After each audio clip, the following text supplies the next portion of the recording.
네, 이렇게 다시 한번 정리하면 코로나 재유행 우려가 한층 높아진 가운데 이대로라면 이달 말에는 또다시 하루 10만 명 확진자 발생도 가능하다는 분석도 나오고 있습니다. 4차 백신 접종률은 답보 상태를 면치 못하고 있는 가운데 방역당국은 대응책을 마련하느라 고심하고 있습니다.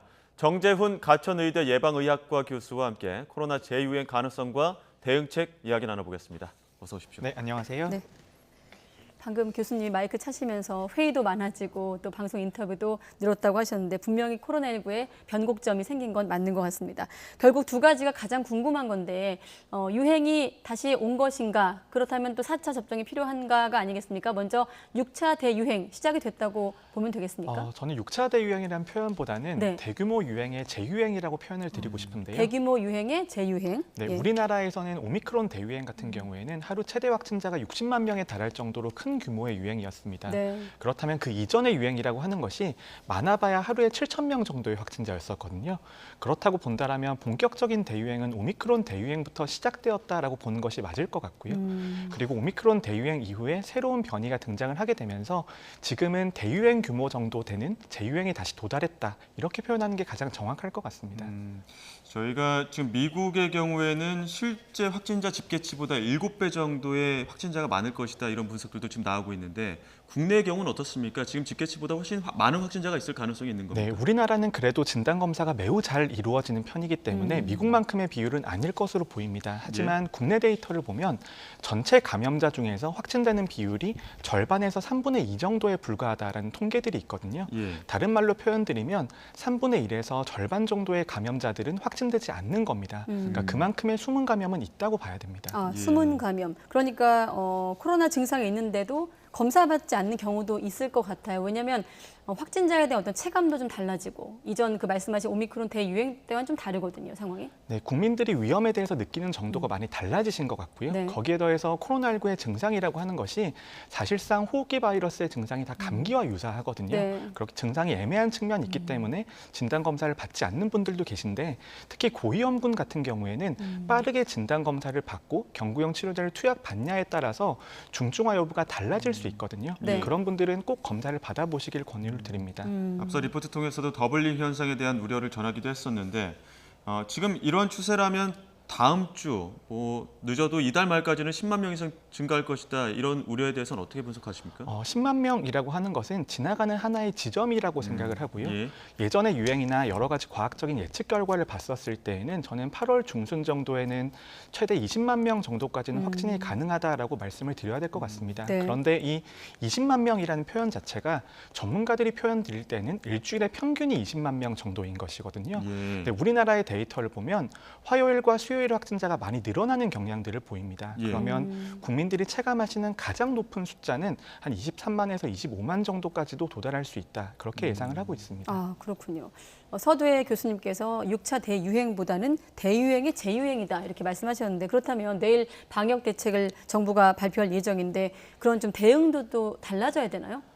대응이라고 하는 것이 오미크론 대유행의 경험이 매우 중요하게 작용을 합니다. 네. 오미크론 대유행의 경우를 보면 유행 정점으로 다가가는 순간에서도 우리 의료 체계가 감당 가능하다는 판단이 선 순간부터는 사회적 거리두기를 완화해 왔었거든요. 다른 말로는 이번 대유행에 있어서 가장 큰 목표는 사회적 거리두기와 같이 매우 심각한 사회경제적인 피해를 주는 정책 없이 의료와 방역 대응 역량만으로 이 위기를 넘겨보자라는 것이 될 겁니다.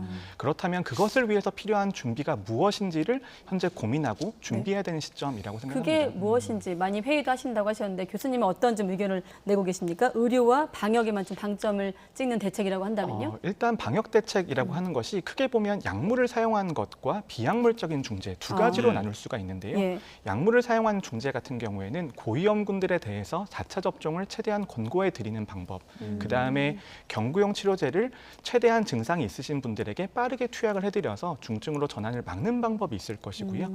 비약물적인 중재의 우리나라의 대표적인 것들이 사회적 거리두기였는데 사회적 거리두기를 현재 적용하기가 매우 어려운 상황이기 때문에 실내 마스크 착용이라든지 격리 의무라든지 이런 방법들을 통해서 어느 정도의 유행 규모를 조금은 경감시킬 수 있는 그런 대책들을 쓸 수는 있습니다. 교수님 말씀하신 약물적인 측면에서 이제 백신 접종을 독려해야 되는 상황인데 4차 백신 접종률이 지금 답보 상태이기도 하고 맞아도 걸린다라는 어떤 회의론도 있다 보니까 아직까지 접종률이 올라가지 않고 있습니다. 어떻게 보십니까? 네, 말씀하신 것처럼 맞아도 걸린다 이런 것들을 설명드리기가 매우 어려운 부분인데요. 예. 현재 변이에 있어서는 백신의 효과가 중증 예방과 사망 예방에 중점을 두어야 된다라고 보고요. 네. 백신 접종을 통해서 감염을 완전히 막기는 어렵지만 예. 고위험군에 대해서 감염되신다라고 하더라도 중환자나 사망자가 될 가능성을 극적으로 줄여줄 수 있는 수단이 백신 접종이기 때문에 예. 특히 고위험군에 대해서는 이런 백신 접종을 반드시 하실 수 있게 유도하는 그런 전략들이 필요한 상황입니다. 네. 지금 현재는 60대 이상인 4차 접종을 만약에 확대한다 그러면 이제 50대 이상 정도로 낮추는 것들이 이제 검토되고 있을 텐데 만약에 그런 방향으로 간다면 실익이 있다고 보십니까? 50대 같은 경우에는 코로나19가 중환자나 사망자가 될 가능성이 나이에 따라서 급격하게 올라가는데 그 시작되는 시점이 50세부터입니다. 그렇기 때문에 50대가 포함이 된다라면 아무래도 중환자와 사망자를 줄이는 데 도움이 될 수 있을 것이라고 보고요. 네. 거기에 더해서 더 중요한 것은 50세라는 나이도 중요하지만 기저질환이 있으신 분들이 접종하시는 게 더 중요합니다. 그래서 전체적으로 국민들을 대상으로 봐서 꼭 접종하셔야 되는 기저질환의 범위를 정하고 그 네. 범위에 대해서는 적극적으로 권고를 해드리는 전략들이 매우 중요하겠습니다. 그렇군요. 우리보다 먼저 백신 접종 시작했던 해외 경우 어떻습니까? 미국도 지금 4차 접종하고 있는 상황입니까? 지금 대부분의 해외 국가들은 4차 접종의 대상들을 늘려잡고 있습니다. 예. 미국 같은 경우에는 50세가 기준이고요. 유럽 같은 경우에 60세가 기준입니다만 지금 미국도 전체 연령에 대해서 4회 접종을 권고하는 방향으로 지침 변경이 계획 중이고요. 유럽도 대상 연령을 낮추려는 계획들이 있습니다. 네. 그렇군요. 예. 그 주변에서 이렇게 4차 접종 얘기를 하다 보면 대부분 안 맞겠다. 물론 이제 객관화할 수 있는 여론은 아닙니다만 대부분 안 맞겠다 이런 여론이 많은데 말씀 들어보면 기저질환 여부 또 고령 여부에 따라서는 좀 4차 접종에 대해서 판단은 좀 엄밀히 해야 되겠다 이런 생각이 듭니다. 자, 지금의 어떤 유행을 주도하고 있는 것은 뭐 계속 언론에서 보도하고 있다시피 오미크론 하위 변이 BA.5 아니겠습니까? 그런데 일부 이제 언론 보도를 보면 BA.5 같은 경우는 백신 효과가 좀 떨어진다 이런 얘기들도 있거든요. 실제로 어떻습니까? 네, 새로운 변이 바이러스가 등장을 하게 되면 항상 두 가지 특징이 나타나게 됩니다. 네. 첫 번째는 바이러스 자체적인 전파 능력이 높아지는 현상이 있고 네. 두 번째는 기존에 획득했던 면역들이 회피가 되는 그런 두 가지의 영향들이 나타나게 되는데요.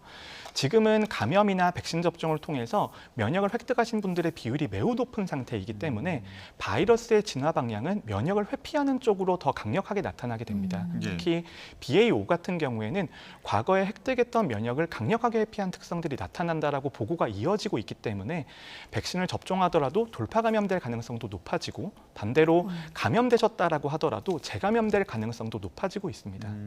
지금 BA.5도 있고 BA.4 아니면 BA.2.75 이렇게 바이러스의 변이들이 하위 변이들이 다양하게 있는데 BA.5 외에 다른 변수가 될 만한 하위 변이들은 없는 상황입니까? 아직까지는 매우 초기의 상황입니다. 지금 시청자들께서도 다양한 정보들을 실시간으로 접하고 계시기 때문에 BA.5 같은 경우에도 중증화율이 높아진다라는 데이터도 보셨고 낮아진다라는 데이터도 보셨을 텐데 상당히 혼란스러운 부분이 있습니다. 오미크론 대유행에 있어서는 BA.1에 대해서는 우리나라가 다른 나라보다 4주에서 5주 정도 늦게 들어왔기 때문에 그 4주에서 5주 정도 쌓인 데이터를 바탕으로 조금 깔끔하게 정리를 해드릴 수 있었는데요.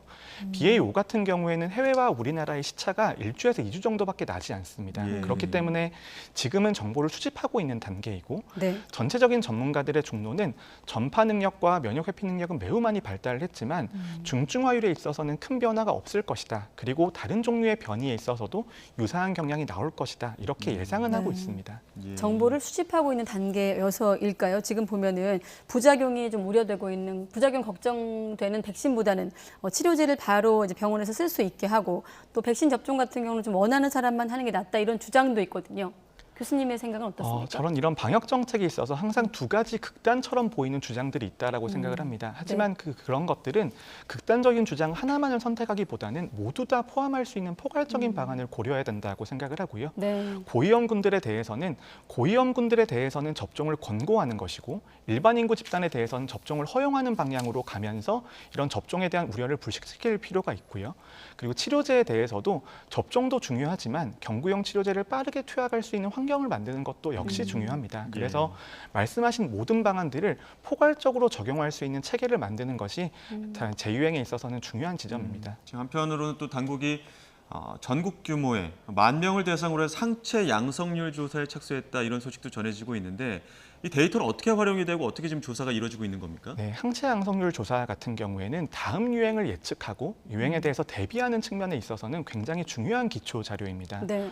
오미크론 대유행에서 어느 정도의 감염자 숫자가 있었고 면역이 유지가 되는지를 평가를 해야지 예. 이번처럼 재유행이 왔을 때 전국적으로 필요한 중환자의 병상 숫자라든지 아니면 음압 격리 병상 숫자를 결정할 수가 있거든요. 네. 그래서 미래 유행을 예측하고 대비한다라는 측면에서는 가장 기초 자료로 활용할 수 있고요. 그리고 예. 부가적으로 백신 접종의 효과라든지 아니면 다양한 방역 정책에 있어서의 기초적인 자료로 활용할 수 있기 때문에 항체 양성률 조사가 좀 필요한 측면이 있고요.